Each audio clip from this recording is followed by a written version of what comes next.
Hi guys, it's Rick Shiels down here at Quest Golf Studio here in Lytham, and I've got some new Cobra drivers to test.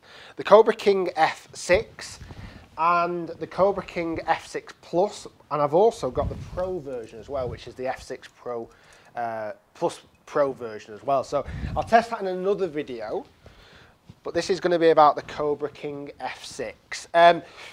Brand new driver to the market. Obviously they've just brought out, well, recently, relatively recently, is the King LTD, which with the hollow head and the spaceport. But they brought these two new ones out as well, possibly to replace the Fly Z version. Very similar to what the Fly Z clubs were doing, lots of comparisons of how the weight's changed and how it's moved and how it's enhanced. Be good to test this against the Fly Z, which I'll do in another video later on down the line. I'm going to give you a bit of a summary of how this club performs from the off, hitting a few shots.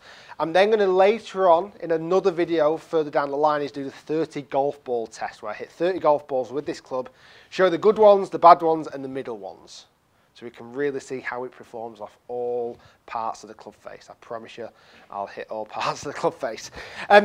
Massive, huge footprint of a head. This comes in blue, it comes in white and it comes in black. Obviously the blue next to this blue jacket is probably not the most, you can't see it as well, but big bold colours this. You know, not the first driver to come out in blue over the last couple of years. Mizuno, Nike, to name a few, have come out in blue. I think Cobra was the first ones that really brought out colour, I must admit. But you can get this in white and black. I think I would be opting more for the black version. A black face, which I think looks really smart. Speed channel around the face. So the speed channel is something they introduced with the Fly Z version, or Fly Z, whichever way you want to pronounce it. Very successful, I found. Very hot off the face, the Fly Z versions of last year. In the F6, this driver right now, you can change the weight from the front position towards the back, and likewise.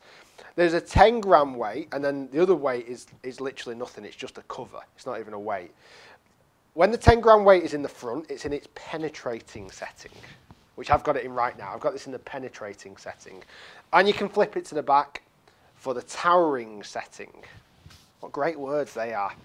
Penetrating and towering. So penetrating is for that kind of lower ball flight. Normally, as a rule, when the ball position, when the weight goes further forward in the driver face, you get lower spin, but not as much forgiveness.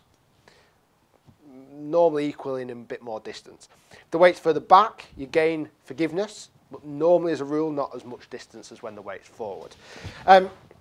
Looking behind the ball, it looks enormous. The head looks massive. Whether they've shaped it in some way to make it look absolutely enormous. It's quite a thin face, so whether they've just stretched that weight back. Quite a good looking club actually. I like the design, I like the graphics, and wait till you see the F6 Plus version as well in the next video. That even looks funkier and cooler. So I've got this on GC2. Let's hit some shots. I've just got this in the standard X Flex shaft, 65 gram matrix. Black tie. Is it black tie? Matrix? Yeah, it's a matrix black tie. Let's give this a whack. So, like I said, that looks so enormous behind the ball. I don't know whether it's the blue or just the way it's been structured, but it looks huge. This is in penetrating setting.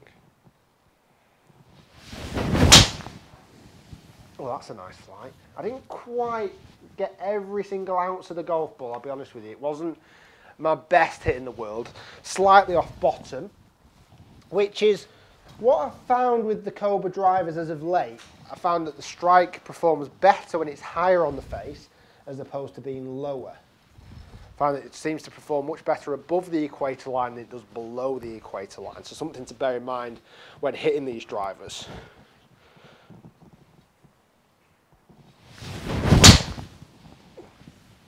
Lovely sound, really. Like a real big, loud noise. Still don't feel like I got that in the right spot yet. It just needs to be that tiny bit higher off the face, I find. I had this issue with the King LTD.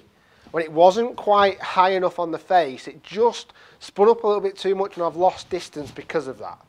But when it does get hit higher off the face, they're absolutely flying machines. Let's see if I can show you that one.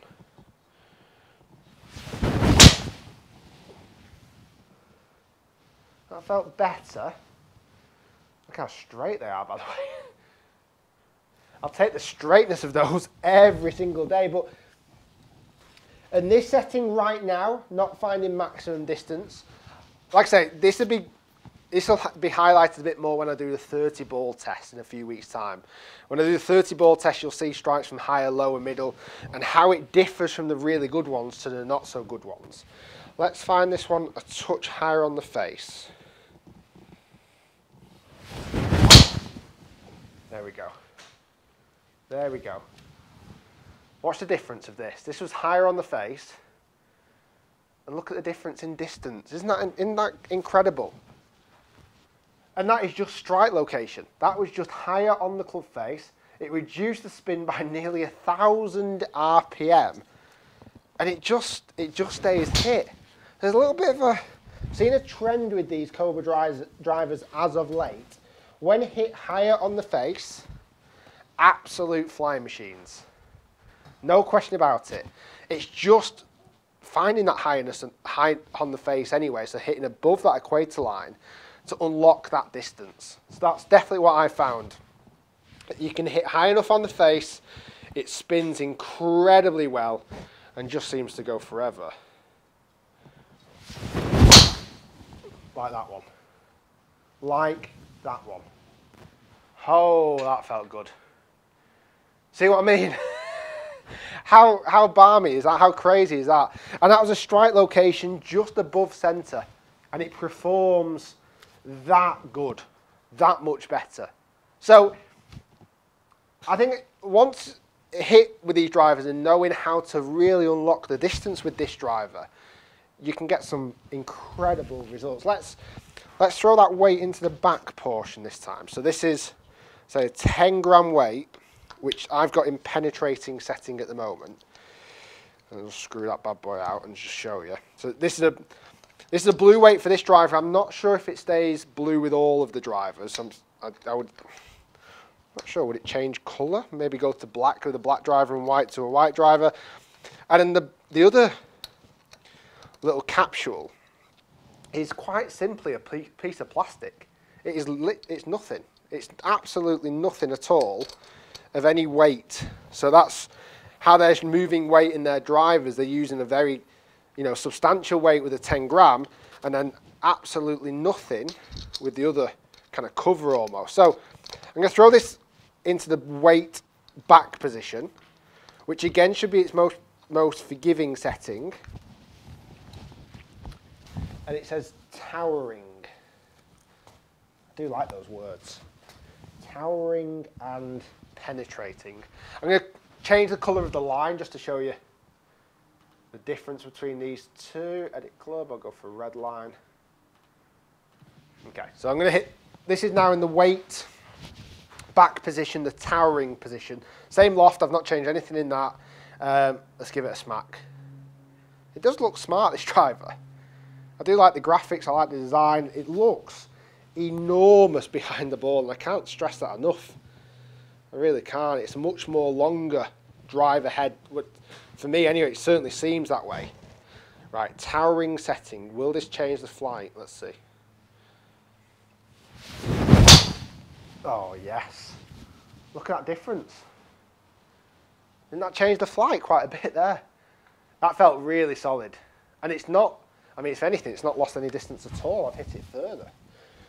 And again, strike location is absolutely enormous, I find, on this driver.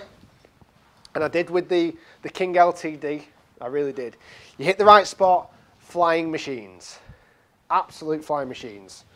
Just making sure that right spot gets hit every time. So that was a higher ball flight. Let's see if that happens again. It felt great. The feedback I get through the club is very, very kind of reactive. As soon as you hit it, you know exactly on the face where you've hit it from. So for that instance, it's very, very good.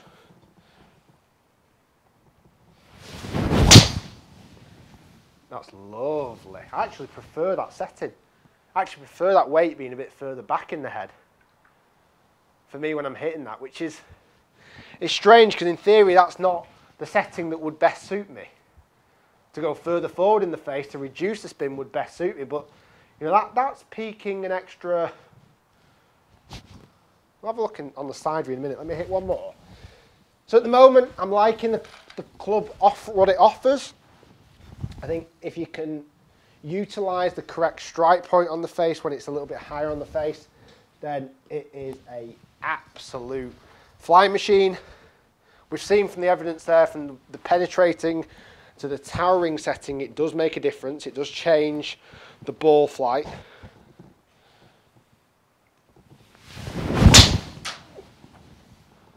Very much higher. Look at that. Isn't that crazy? Same loft. Not as long that time, a little bit shorter. That was, again, I would probably said a bit more in the equator line. To see more evidence of how that changes the strike, watch the 30 shot video I'm going to do soon. It's going to be posted in a couple of weeks from now, and you'll see how it suffers when it's not quite hit either high enough on the face and how the spin changes. Whether they're making it shallower to make it longer, that might have an influence. I'll show you this side view as well, because I think this is quite a key little view across the ball. Look at, let me show you this one. Oops, that one. So you can see there up on the screen, I've got the white ball flights were the ones I were hitting when the weight was in its penetrating setting. So the 10 gram was in the front. The red ones were when the the weight was at the towering setting, the red lines, and that's a huge difference. You can definitely sense they've made the adjustability actually work, which is great to see. Never in doubt, but it's nice to always just see it on there as well.